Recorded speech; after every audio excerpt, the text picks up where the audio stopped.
Hello, this is Rachel Bevan from Oncology News Australia, proud producers of the Oncology podcast. It is my great pleasure to introduce this episode in our Women in Global Oncology mini-series. Today, Eva Segelov is chatting with Maria Bourlon, a medical oncologist and researcher from Mexico City. I hope you enjoy this special episode and share it widely beyond your oncology community. For the latest oncology news and podcast updates, subscribe to the Oncology newsletter for free on oncologynews.com.au. This is Rachel Babin, and this is the Oncology Podcast. G'day. What a great podcast we have for you today. And it's my very great pleasure to welcome my friend, Maria Bourlon from Mexico City. Hi, Maria. Hola. ¿Qué tal? Nice to join you. So, Maria, let's start by you telling us your understanding of global oncology, because that's really how we met. So, global oncology is really a new field which is trying to improve global cancer control and care around the world and adapting the knowledge that we have in high, middle, and low resource settings. So according to the resources of a setting, we need to take care of cancer in an appropriate way. So don't you think the people in low and middle income countries deserve the same cancer treatment as high income countries? Is that what you're saying, Maria? Of course, everybody deserves high quality cancer care. Unfortunately, resources in the world are not enough to give always the same care to patients. So we need to improve our way of, as physicians, treating cancer with our resources, giving the best care we can. So there might be some changes and you might not have the best available medicine, but you can have the best supportive care, the best palliative care, coordinate your research center to give patients the most access to clinical trials or compassionate use of medicines. That's a pretty good answer there. So, Maria, you've chosen a couple of papers from Mexico, and we will have them on the website so people can link to the full paper. What have you chosen for us? So I think it's important to understand that middle and low income countries might not have the same organization as high income countries. We may not have the same political stability. We do not have a structured health system. Our communication methods among institutions might not be very good. So some of the papers are talking about that political instability or changes might have an impact on healthcare.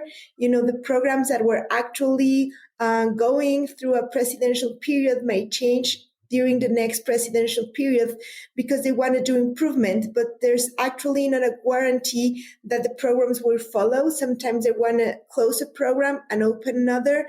And that has many risks because starting a program is very hard.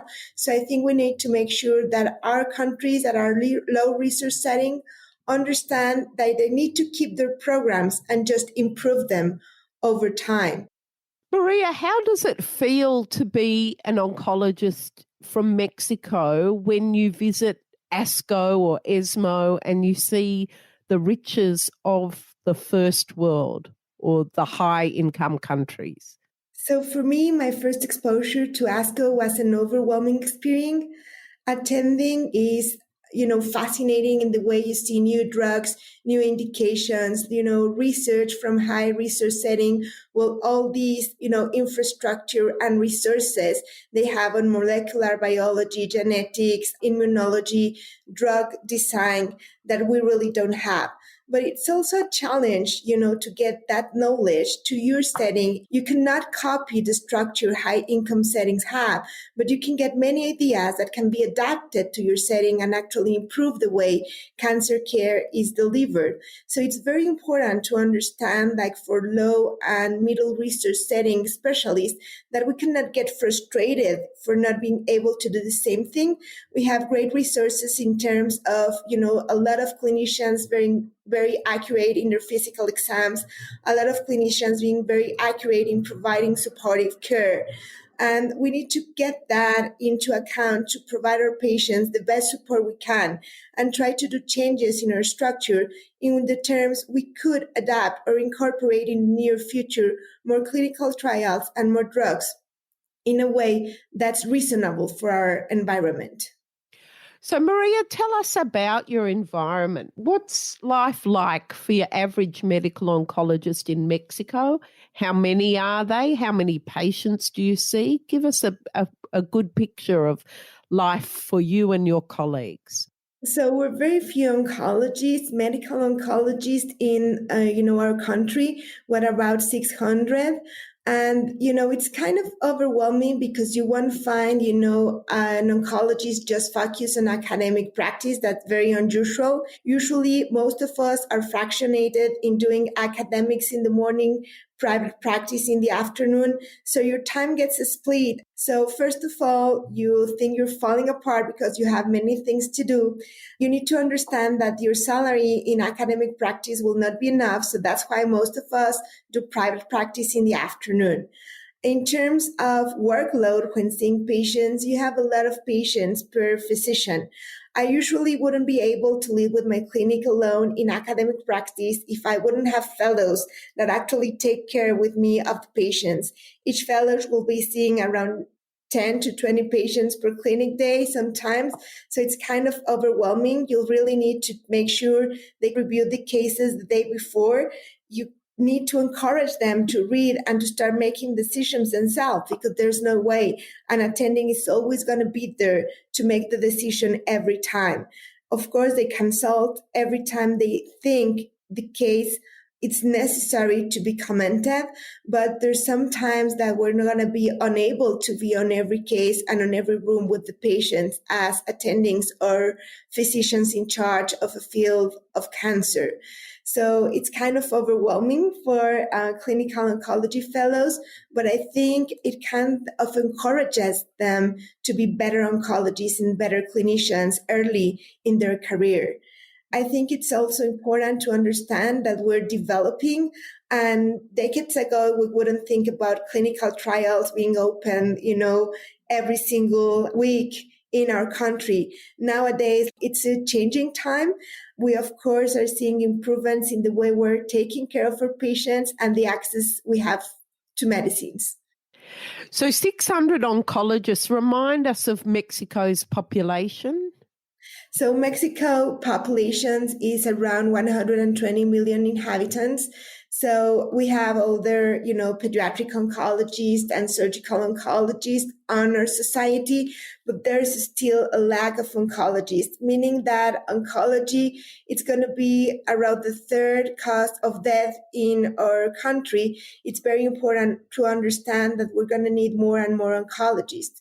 So, Maria, in your centre, it is a cancer centre in Mexico City. How many oncologists are there? Do you have MDTs? So I actually work at the National Institute of Science in Mexico City. We have a hemato-oncology department. So we have medical oncologists and hematologists that take care of, hematologic malignancies. We usually are about 12 to 15 attendings. And then when you see our fellows, we have fellows from Mexico, but we also have fellows from other countries, especially other Latin American countries, Central and South American physicians that don't have an opportunity to train in the medical oncology field in their own countries and travel to have an opportunity to train in this very important area of medicine in our country. So we have a very cultural mix in terms of our fellows, which is good because they take to see what's better from their countries, better in other countries. So that enriches them a lot, the way they see medicine and the way they see cancer care. Is there any particular cancer distribution within your population that's a little bit different from high-income countries? And tell us about the reasons for that.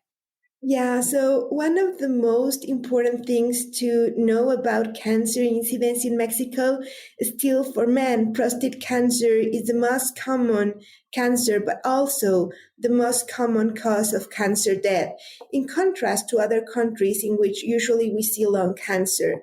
And this comes in lines because, sometimes males will not get the same cancer care, early cancer care we see for women with breast cancer.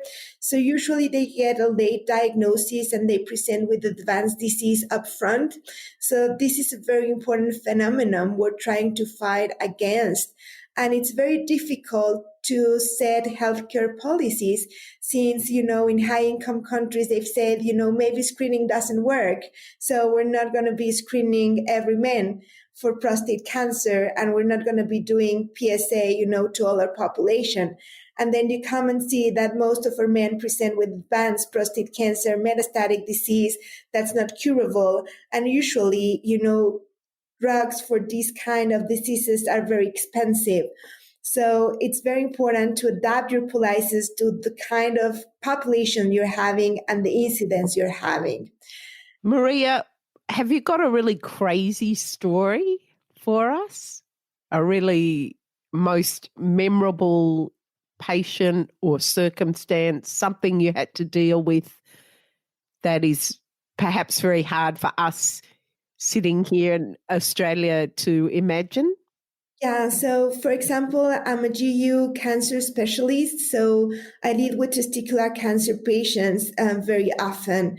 So on our everyday practice, every oncologist knows that nowadays testicular cancer can be curable most of the times, but you need to have chemotherapy available. During the last months, unfortunately, we got this COVID-19 problem. A lot of our healthcare resources were kind of gone for that purpose. And some of my patients that we were actually seeing at our institutions were diagnosed with advanced testicular cancer. They were needing chemotherapy, and we were not able to give them chemotherapy because there was no chemotherapy stock on our center. We don't have a way to send them to other centers easily. It's kind of very difficult to have them go to the National Institute of Cancer, which is next door. There's not an official way to send the patient. That's kind of available for everybody. So we need to deal with healthcare workers. I need to call my colleagues from the other center to actually send our patient. And then our patients went to the other institution and then they denied, the chemotherapy delivery because they were already assigned to my institution.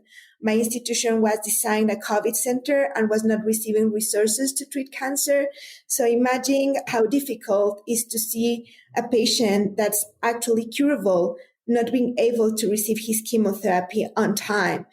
On the top of it, since we didn't have enough chemotherapy for our country, the price to pay out of pocket for bleomycin or etoposide or cisplatin went 10 times the normal price.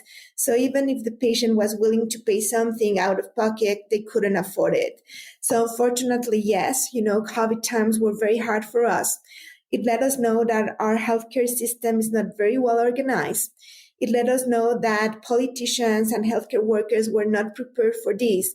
And many patients that actually could have been cured were not able to be cured because of the circumstances. We got some donations from private institutions that help us take care of some patients. But since the price of the chemotherapy went very high, we were able just to help a few of our patients.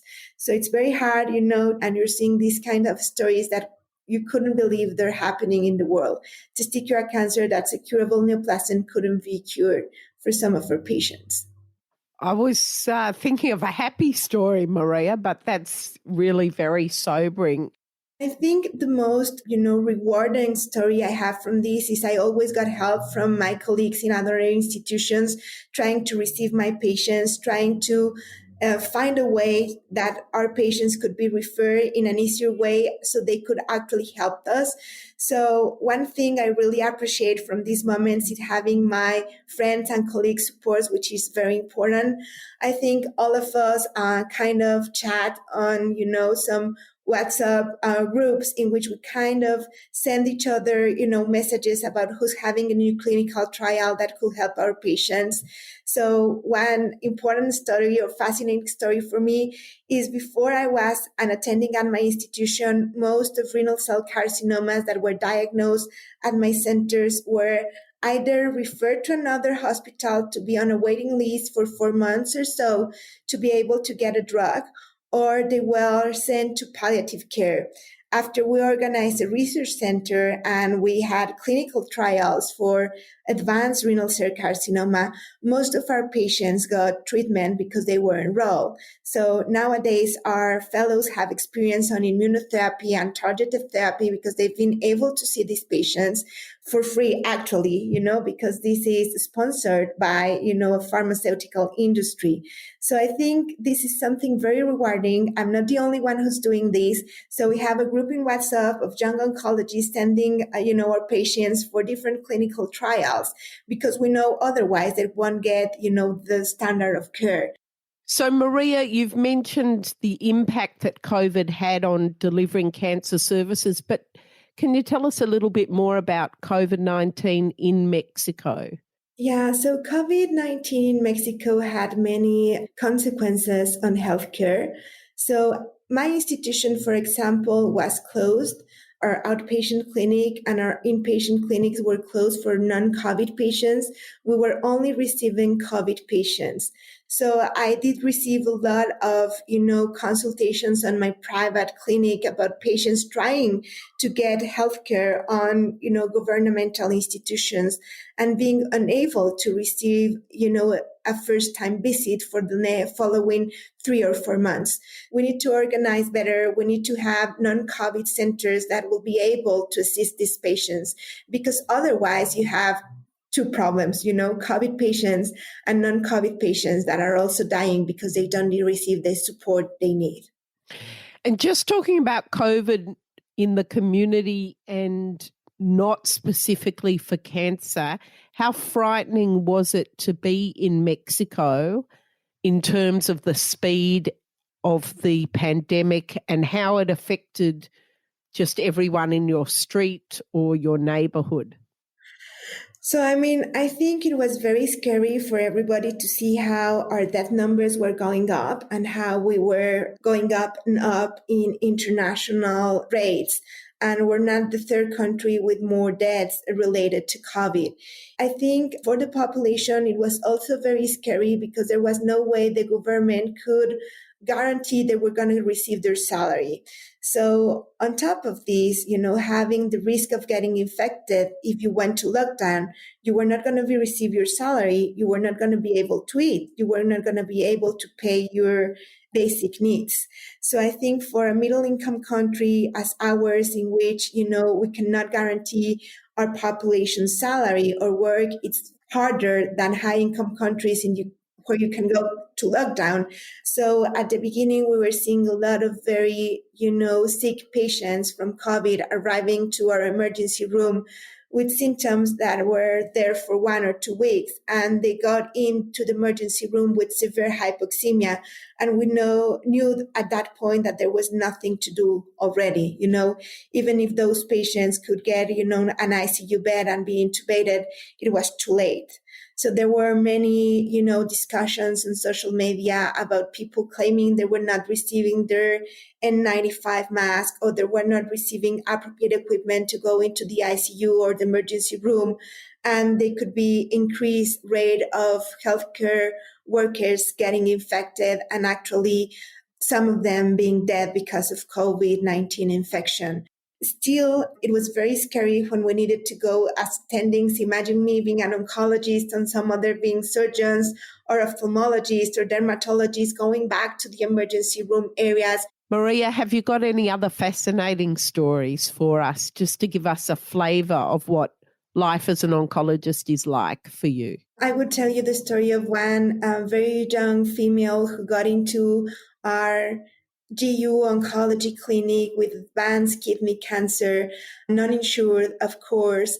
with anemia secondary to a paraneoplastic syndrome, very symptomatic, unable to be treated on, an institution with current drugs for metastatic RCC. She got enrolled as her first patient on a clinical trial. She wasn't able to work. She wasn't able to take care of herself. And after starting in our clinical trial, it has been 2 years since she's still responding. She doesn't have anemia anymore. She doesn't have pain anymore. She's back to work. She has got insurance by now. She was our first patient on, an international clinical trial with immunotherapy for first-line RCC. That's a fantastic story, and really your journey with clinical trials and their potential for how they can help middle and low income countries is very inspiring. I guess the challenge is to maintain access after the trial is finished, and that's a harder problem to solve. Yeah, of course. We always work with our patients since they're on first line in the trial. We always work with them to try to get insurance during that time. For the time they've progressed, we have something to offer them. Otherwise, you'll be stuck after first line. So it's not an easy process. You not only need to treat them on first line, you need to tell them about the future. What's going to happen if they don't get insurance? What's going to happen if they don't have other alternative? So it's, not only medicine, but it's also social working and dealing with, middle income countries' problems. And tell us about Mexican patients. What are the particular cultural aspects that affect care? So there's many cultural aspects. There's a wide range of Mexican patients, as you can imagine. We have very low educated patients, very high educated patients.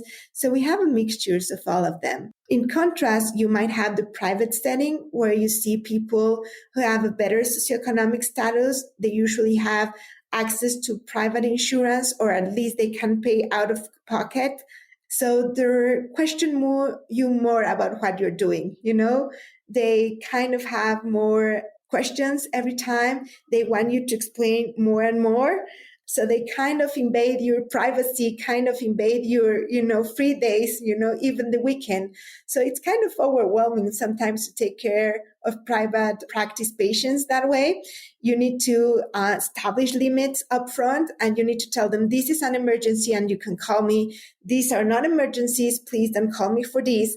So you need to establish the limits very well with them upfront. It's kind of, a social phenomenon we see all over Latin America, and we're coping with it because it's very hard to answer WhatsApps every day, and sometimes you fear you're going to do a mistake because you're not actually seeing the patient. It's going to be hard to accept that, they have a terminal diagnosis or that they are on palliative care and we're not doing more therapy. So you need to be very careful the way you explain it. You need to cope with the family and go through, the benefits of stopping oncology treatment and let them know that's a natural process. Even if they don't want to lose their relative, that's part of life and that's part of the natural process. So we always make sure to explain them that that's expected, that when the time arrives, we're going to support them in that way. And they need to be in peace because they've done their best while their relatives were alive. And the consequences that might have to the family, financial stability and emotional stability. So I think we need to be very careful in analyzing every case, individually. Sometimes palliative care in, these low middle income countries is very important because if you don't have access to drugs and transportation is something difficult. They don't have a center in their community to have cancer care, and they need to travel very long distances. Then palliative and supportive care get as a very important measure you need to have. So it's very hard to have, very good palliative care people in the private setting. Someone needing palliative care who gets a consult today and their next consult is in 2 months. How are they going to adjust their pain medicines? How are they going to adjust, if they're having anxiety? How are they going to cope with the problem if they cannot get to see a physician or, a PA or a health specialist to help them? Excellent, Maria. I think that's so fascinating. Maria, tell us about gender equity. You're a young female medical oncologist. For me, I have more and more opportunities every time. So I feel like most of my classmates or most of my co-fellows believe that if you're a woman, you're not going to have a high position just because you're going to be overwhelmed with getting married, overwhelmed with having kids. And on top of that, you're going to be seen as a female, which is usually seen, as a lower, intellectual level than a man. We don't see females very often. So I think it's very important for new oncologists to understand they can get there. They can get a position. They can be, the head of a department. They have the same abilities. They just need to cope, with their social problems in a way that they will allow them to go up, in this algorithm and get a better position. So I think most, women in medicine will feel they have a harder way to go if they're a woman than if they were men. So that's something we'll live with. But I think you can have two options, like be frustrated because of that fact or get it as a challenge. You may need to work harder, but if you get there, you're going to change other females' life. If you get to be the boss, then you can encourage your fellows to be better tomorrow and help them get the position they deserve. So I think we as female need to get that as a challenge, not as a frustration, for sure. So, Maria, what about the attitude of patients towards female oncologists? You mainly have men. Are there any issues there? Yeah, so I'm a GU-focused oncologist, and I have had lots of, experiences with these patient being a male, seeing a female physician who's young, and then fighting with these, social background they have. So when I first started my career, I was seen as a very young female, and they were sent to Dr. Bourlon. So I had many patients come in the room and say, well, where's Dr. Bourlon? And I was like, that's me. No, that can't be possible. You're very young, miss. And that was kind of frustrating at the beginning. Then it became kind of something I got used to it, and I coped with it. And I was like, okay, I'm very young, but I have the credentials. So I'm Dr. Bourlon, and you're going to be my patient. So it was kind of very funny to see those attitudes of patients. Sometimes they wouldn't refer you as, Dr. Bourlon. They will say, Miss, how are you? Because they couldn't achieve, on their background that a female was going to be a physician. And now I get, used to it. And after many years, even when patients say, the first time you were going to see me, I was thinking, I have almost my granddaughter taking care of me, and shall I trust her? After the years, I've learned to trust you, even if you're young, even if you're a woman, but it was quite a challenge for me as a patient. So still a lot of social phenomena going on. Maria, it's been fascinating talking to you. You are really an inspiration. Mexico is very lucky to have you. You're one of the most positive and enthusiastic people, and I've been very proud to be your mentor through our relationship with Global Oncology and JCO Global Oncology. Thanks very much for talking to us at the Oncology Journal Club podcast. We wish you all the very best. Thank you very much. You've been listening to the Oncology podcast. If you enjoyed today's edition and would like to subscribe, head over to our website, oncologynews.com.au, and sign up to our newsletter. Thanks for listening.